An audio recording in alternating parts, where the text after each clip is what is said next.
Hey everyone, my name is Zach. I'm a 24-year-old climber from Canada, currently living in Montreal. Welcome back to my training series, where I record most of my training and provide in-depth analysis of every session. Okay, here we are. It is time to revive the training series. So it has been a while since we have had a training series episode come out on this channel, and it's simply for the fact that I have not been training for climbing at all in the past about 6 months. And yeah, a brief summary of what I've been up to lately with my climbing. Some of you may know that I recently took 3 months off of climbing completely, off of physical activity altogether, actually. Like around June, I started 3 months rest just to try and heal my shoulder a little bit more, as well as take a mental break. I was getting a little bit burnt out from climbing, and I think it helped with both of those things. My shoulder healed more, and I got more psyched to climb again. So after that time off, I started climbing, and I got back to like a decent level of climbing fitness and ability, probably like 65%, 70% of what I am normally when I'm training, kind of thing. And yeah, so after my break, I've been climbing for about 3 months now, and I haven't been climbing a lot. I've just been taking it really easy. Like, I'm not setting any goals. I don't have, kind of a path laid out for me in terms of what I want to do with climbing in particular. And that's kind of the point. I've just been trying to take it easy and not put pressure on myself to perform at all with climbing. And that's been a really nice change of pace, because I haven't, for the past 17 years I've been climbing, it's always been to perform in competitions, right?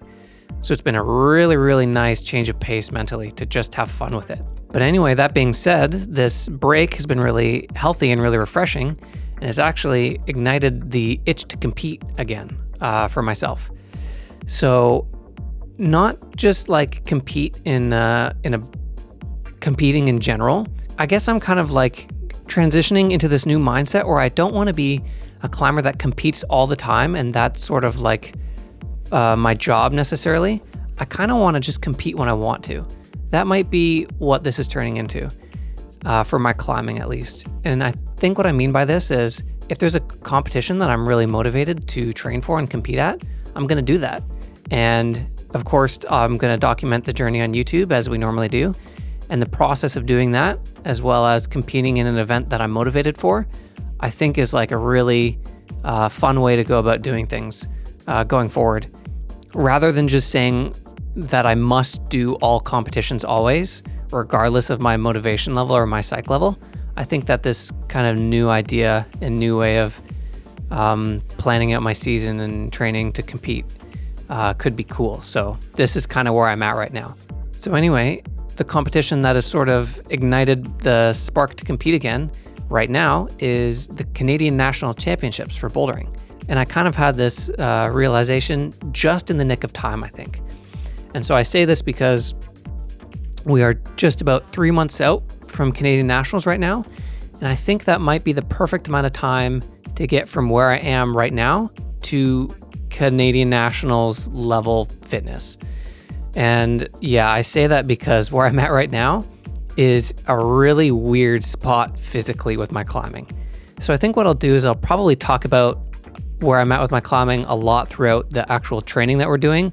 So I'll just keep it super brief in this program breakdown that we are at right now. So the super short version of my climbing shape right now is I'm okay at pinches, I'm okay at jumping. Those are kind of my strengths that haven't necessarily faded even after my break. But my finger strength is absolute trash, and my legs, my squatting strength, and my dip strength are quite bad, but I know that I can get this back very fast. So that's the general gist of where I'm at with my climbing fitness. And I think that I did I already mention this yet? I don't remember if I said this yet, but in the time I've been climbing since coming back after my 3 months off, I've only been climbing for about 4 to 5 hours a week at a time. I've just been taking it super casually. And so my climbing fitness is also just not good. So basically my body's capacity to train and climb a lot is not where it is typically. But that can come, even just with a few weeks of training. So that's not the most worrisome part. But the most worrisome part of the things I just listed is my finger strength. So honestly, I think the biggest priority if I want to get into like a competition shape right now is to train some hangboard. Okay, quick context for where my hangboard's at right now. Typically, if I want to compete, if I want to peak myself for a very important competition, I'm going to try, like my ideal benchmark for that is going to be a 2-hand half crimp hang on the small Beastmaker edge with an additional 110 pounds is good, 120 pounds is ideal, 100 pounds is passable. And this would be a 5-second hang that I'm talking about. And where I'm at right now is yesterday. So also just really quickly, this blue section of the training program, as you can see, is what I've already done. So we're actually getting started with the training videos on the second week here. So yesterday, right here, I did the first time I was able to actually hang on the small Beastmaker edge in a half crimp hang. And I like barely did 5 seconds for one of my sets. All the other sets were on a bigger edge. So I'm barely able to hang on the small Beastmaker edge in a half crimp without feeling like my fingers are going to break. Like, my finger strength is way behind. And so on this journey to Canadian Nationals, that's the big if. That's the one thing I'm really not sure about, is if I'm going to have like strong enough fingers to kind of compete seriously as though I would in the past. So anyway, I've written myself some training to lead up to this competition, and I'm excited to do it and share the process. We'll take a quick look at what the training is going to be, especially for viewers who are new to the channel and haven't watched the training series in the past, and maybe you don't know the ways and like the methods in which I train. So the gist of my training is when I'm setting a target event for myself, usually I'm going to want at least 3 cycles of training leading up to that event, if not more. And we're actually the perfect amount of time out. Like I said, we have time for 3 cycles. And so a cycle looks like this essentially. So we have 1 week here, 2 weeks, and then 3 weeks, followed by like a little mini rest week. And I'm going to do this 3 times essentially, not this exact cycle, but this kind of formula, right? So I have 3 weeks followed by a rest week, 4 to 5 days total for the rest week. And then I do that 3 times, and then that'll lead me up to my target event. Of course, the training is going to be different in each of these cycles. And so I've only written the details of the first training cycle leading up to nationals out so far, but I have like a general idea of what I'm going to do for the next 2 cycles. But yeah, we'll only get into like the details of this first cycle here. And so, yeah, I've written the training very much based on what I need, like what I know I need in my current physical state. And that's, I need a boost in power. We're going to do some campusing. I need to get my finger strength back. We're going to be doing a lot of hangboard, and I'm going to be putting a lot of effort into doing some good quality hangboard. And I'm also going to start training double sessions again, which I haven't done in half a year. So for those who've, haven't watched a training series before, this is a really important method in which I train. I always train double sessions, and I'm climbing full time right now. So this allows me to be able to do this, right? So we look at Saturday, November 29th. I'm going to do this first session here in the morning. It's just going to be an hour of bouldering. And then we have a couple exercises to do right after that. And then later on in the day, like typically I'll do my morning session around 10 a.m. and then this second session will be around 3 p.m. And this is how it works for all of these sessions. And the reason that training double sessions is effective, there's a lot of reasons. For one, let's say we take, typically on average, each of my sessions, the climbing part is about an hour. You see like an hour of climbing here and then about an hour of campusing. So if I were to do those back to back, like in one big session, the last 45 minutes of my session, I'm going to be tired from the bouldering, and the campusing is going to be less quality, right? Whereas if I put a 5-hour rest in between these 2 sessions, I do the same amount of training, but the quality of the second half of what I've done is going to be better because I'm more rested, right? And so if you do this all the time, you're essentially getting higher quality training for every single bit of training that you're doing, rather than the second half of a big session being training while you're fatigued. Of course, not everyone is able to do this. And like I said, I'm climbing full time, which is quite fortunate and allows me to train like this. And then there's also other benefits too. I really like doing shorter bursts of a session. It allows me to really focus in more on what I'm doing rather than kind of dreading a long, exhausting session where I have to go and do all of these things. I can just say, okay, all of my focus is going to be on the comp style boulders in this session, or all of my focus is going to be on like my 3 campus projects. And I can really kind of just, lock in and put some laser focus on what I'm about to do. And yeah, it also allows just for a lot of customization throughout the week in the order of which you do things. I like to make sure that I get a good mix of different sessions feeling fresh at different times. So you can see some days we campus first rather than boulder, just to make sure we're getting some sessions of campusing in where I'm feeling fresh instead of having bouldered in the morning, right?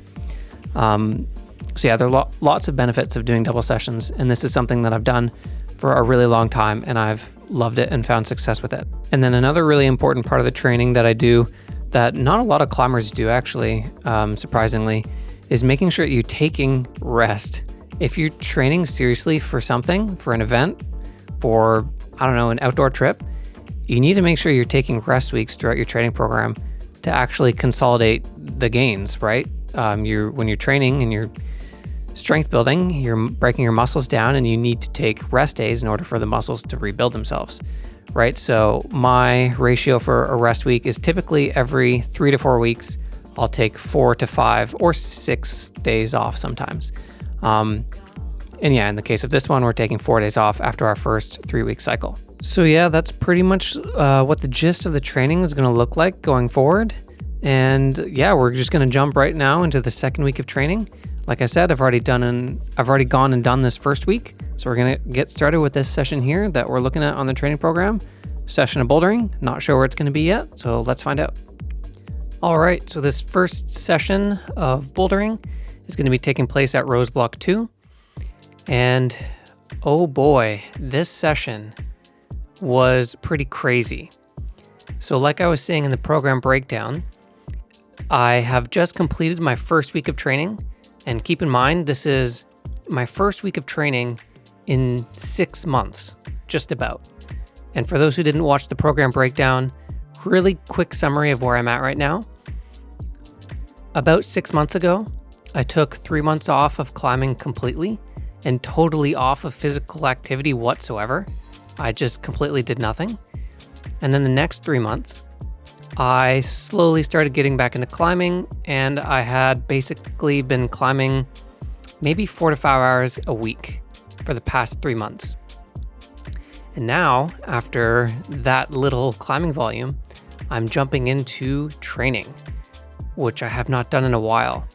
And I'm doing, the normal kind of training volume and load as I have in the past. Well, with that said, of course, I take the difficulty of the climbing down, so I'm not,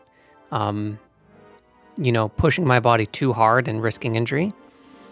Although the point is that it's a big jump in climbing volume. We're doing double sessions a day now, double sessions every training day. Whereas I would be climbing, recently I've been climbing, 4 days a week for about an hour at a time. So it's a big jump. And like I said, I just finished my first week of training and we're going into the second week of training. I had also scheduled 2 days off after I completed the first week of training, which I had taken 2 rest days just before this day of training. And that's just because I expected to be feeling quite tired from, the first week of training and so long, which I was. And the double rest day was pretty helpful, I think, to recover a bit from that. But what had happened is my body basically went into full-on repair mode because it had not been used to being broken down that much, right? And this session here, this morning session, the kicking off the start of week 2 was so painful. So it may not look like it. It may look like I'm climbing fine and I look like I'm climbing casually, but basically my entire body's like hurting, just like so sore, so tired from that first week of training. And all of these boulders that I'm doing in this session, actually, I've already done before. So yeah, maybe I should have mentioned that a little bit earlier. I started warming up for this session of bouldering here, and I felt so bad and so just tired and sore, like I was saying. I decided I'd completely kind of ditch the original agenda of this session, which was to go try some of the harder boulders that I haven't done up in this gym. But I could tell that there was no chance in my physical condition that I'd be able to like really make any progress on anything hard. So I decided I would get on a bunch of boulders that I've already done. And yeah, anytime you just kind of go to the gym and you're feeling really bad, this is a great way to still get a session in. It's often easier to climb on boulders that you've already sent while you're feeling bad because, I mean, there's lots of reasons. A, you have the confidence, you know you are able to like physically do a boulder that you've already done. B, you have, the muscle memory, which actually does make it physically easier to execute boulders.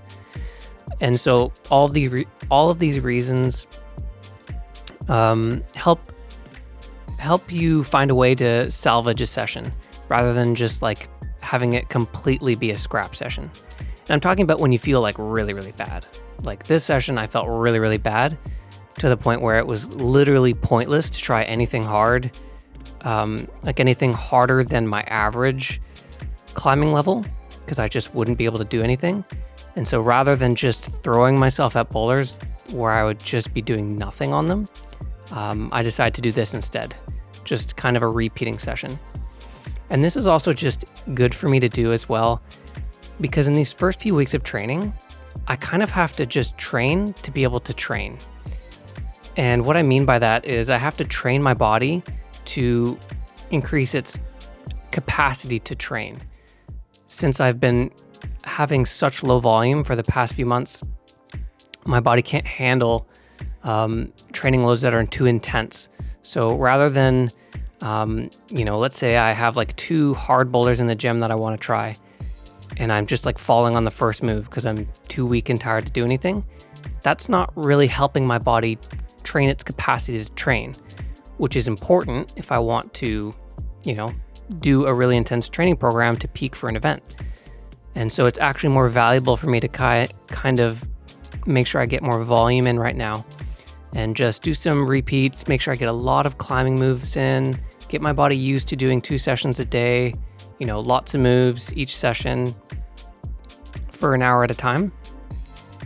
And if you are someone who is starting a training program with an objective in mind that you're training for, and it's been a while since you've actually trained quite intensely, I would encourage you to understand this idea as well, which is that in the beginning stages of your training program, you need to train your capacity to be able to train. Otherwise, A, you won't be able to train very effectively, and B, you will risk injury. If you try to go too hard right at the beginning, that's how you hurt yourself. So that's why I'm programming in like extra rest days. Like I said, on that first week of training, I gave myself an extra rest day where I normally wouldn't have.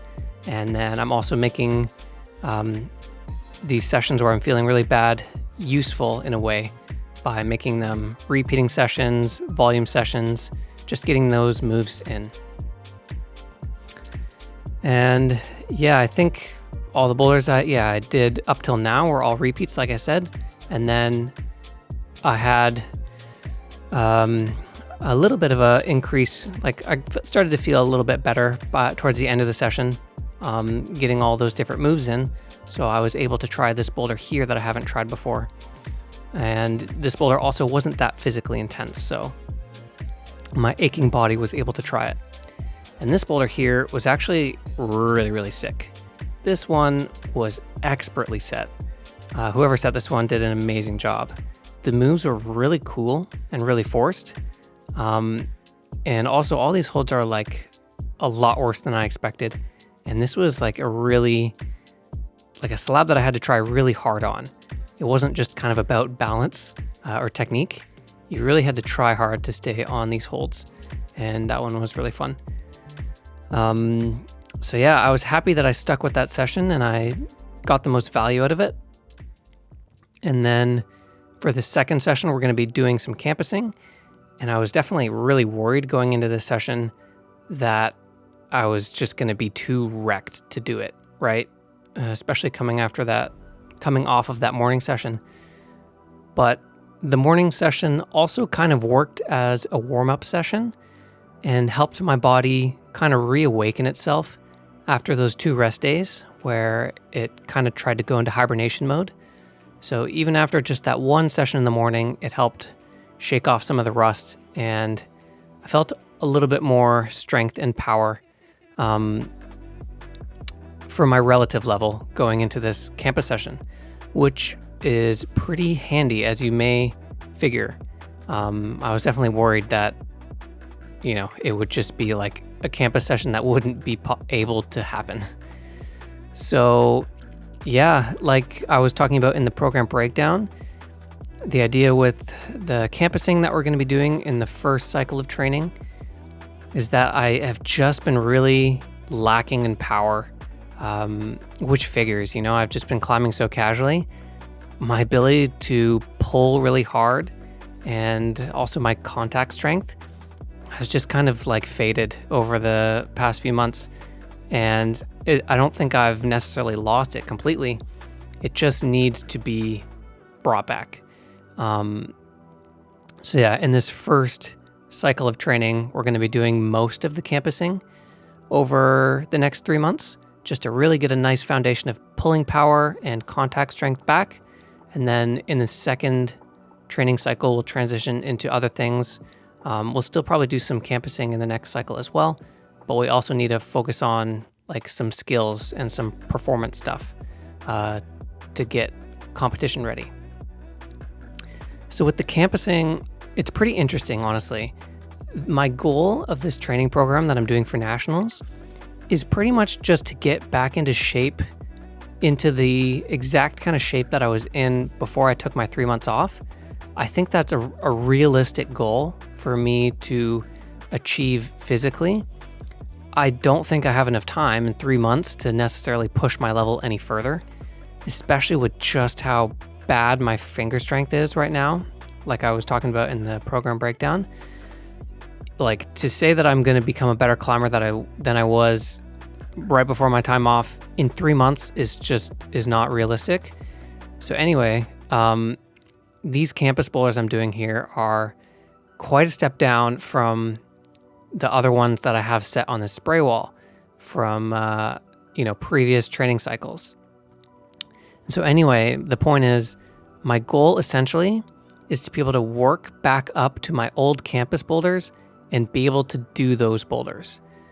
So I essentially want to get back to my old benchmark, and I'm going to kind of make my campus boulders slowly progress in difficulty until I'm doing the campus boulders that I was doing before my time off. So it's very interesting. It may sound kind of simple, but it's actually it's really like kind of differently. A very different way that I'm training on the spray wall than I have in the past.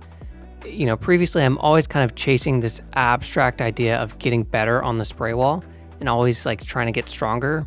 And, I always make new boulders, and I don't necessarily have like, an exact benchmark to chase with boulders that I set on the spray wall. But now it's actually like a pretty fixed benchmark to chase, and I actually can like measure my progress with my campus and my power. So that's kind of interesting, and is not what I'm used to training on the spray wall. So yeah, with the boulders that I'm campusing on right now, I'm trying to just get some flow back. I'm trying to get the feeling of being powerful is pretty foreign to me. So I'm trying to just get used to like breathing hard, pulling hard, doing a bunch of fun, fancy moves. And I can feel it slowly starting to come back. So that was my first time campusing in quite a while. And even just with that one session, I could tell it really helped me feel a bit more powerful. So after that first day of training for the second week, we are now into the next day of training. So this is our morning session, another session of bouldering. This time we're at the other location of Roseblock. And luckily with this session, I was feeling pretty good, really good, actually, like with my relative skill level right now. Like this is probably one of the better, stronger feeling sessions I've had in the past like month and a bit. And yet I'm still like, 2 to 3 grades lower than where I was before. So there's also like this element that's going to be really interesting going forward of kind of retraining my mind, because I've sort of like settled into this new kind of skill level. And I look at recently I go into the gym and I look at the 14s and the 15s in Roseblock and I think those look impossible. Like I can't even touch those. And sometimes I can project like the 13s, but I have to like retrain myself to, walk into the gym and feel confident to do most of the boulders. Like that's kind of where I was before the time off, right? So that's going to be an interesting mental game that will develop over the training cycles as well. Because right now I'll send like a 12 and I'll be like really, really happy about that. And that's good. Like, sending a 12 is good, but not if I want to be achieving like high results at nationals. So I have to retrain my mind to where the old Zach was, because confidence is a very important factor as well when we're talking about competition. And I can't be intimidated by hard boulders, is what I mean. So I need to have confidence when I need to be able to see hard boulders and not be scared by them and think that I can do them. So yeah, we'll have to get a little bit better, a little bit stronger over the next few training cycles and hopefully be able to do that. And what was nice about this session that we're having here is I was able to try some pretty hard boulders for where I'm at right now. This was a nice change of pace in contrast to the previous day where I had to do a bunch of repeats. I had some nice feeling on my side for this session, and we just tried like hard boulders, which I haven't done very often in the past few months. And so the idea with the hard boulders that I'm trying in this session is that, especially where I'm at right now physically, it's really difficult to like force my way through boulders like I loved to do in the past. And it's also more important for my training that I get a lot of variety of moves in. And so what I mean by this is it's really, really important for the next month at least for me to not get caught up in like projecting one boulder for too long. Like I loved to do this in the past. The send of a boulder like really meant a lot to me previously. And I like, even if I fell in the finish move of a boulder like 3 times, I would keep trying it just to send it, right? But that's not how you actually make progress necessarily. And so you see I moved on from that previous boulder like pretty fast, and I'm gonna do that with a lot of boulders in the session actually, because I'm really, really motivated to just become more well-rounded and regain a lot of the skills that I had previously. And I won't be able to do that if I get tunnel vision in my sessions and I don't get enough variety. So this boulder is another great example. This first move, I actually still don't really understand how I'm supposed to do it. I had this idea that you're meant to kind of press in this left sloper and then go up with your right hand, but I think you're actually supposed to just crimp that little right hand start crimp and move up, which is way beyond me at my current level. Like my finger strength is just too bad for that. So I realized, okay, I'm not going to spend 20 minutes figuring out this first move to maybe do it. Like I probably wouldn't actually be able to do that first move in my current state. So I just said, all right, let's try to do the rest of the boulder. And if that goes, then I've gotten the most amount of value that I can get from this boulder, I think. And it's not worth my time to keep working on the one element of it that I'm not able to do. And same goes for this boulder too, actually. This white one, I've actually tried previously, and I only put a few attempts on because this last move I quickly realized was kind of like not possible for me to do. So check this out. It's like a really crazy kind of shoulder Gaston, and it feels like I can physically do the move. It feels in my wheelhouse, but my shoulder is still like, it might need surgery to get to 100% healed. And so if I were to do a crazy shoulder move like that, it could potentially re-hurt it. So like that's kind of like as crazy of a shoulder move as you can do. So I didn't try and force my way through it. And similar to the previous boulders, I had done all the moves that were worth doing on that boulder, and then I wanted to move on to something else. And this is going to be a common theme with our boulder sessions going forward, is I'm probably not going to be sending many boulders in the near future. I just want to kind of do as many moves on as many boulders as I can. And I'm sure that'll help me progress a lot faster. And so this last boulder in the session here that I ended up trying, this was a fun moment. So this first move, it was way harder than it looked actually. These start holds are pretty bad. And this is probably the hardest move that I've done in the last 6 months. Just the simple kind of paddle at the first move. And typically that kind of move is my style, but yeah, that one was like really hard and it was cool. That was just the hardest I'd tried on a boulder in a while. And yeah, it kind of was a nice feeling like, okay, I'm trying hard again. I'd stuck a really, really hard move and couldn't quite do the end of that boulder, but yeah, we'll come back to that one. But anyway, that's the end of this one. You can look forward to more training series videos coming forward. I'm really motivated to train for nationals, and also just, I like the process of training and sharing it in these videos. So yeah, I hope you enjoyed. Thanks for watching. I'll see you in the next one.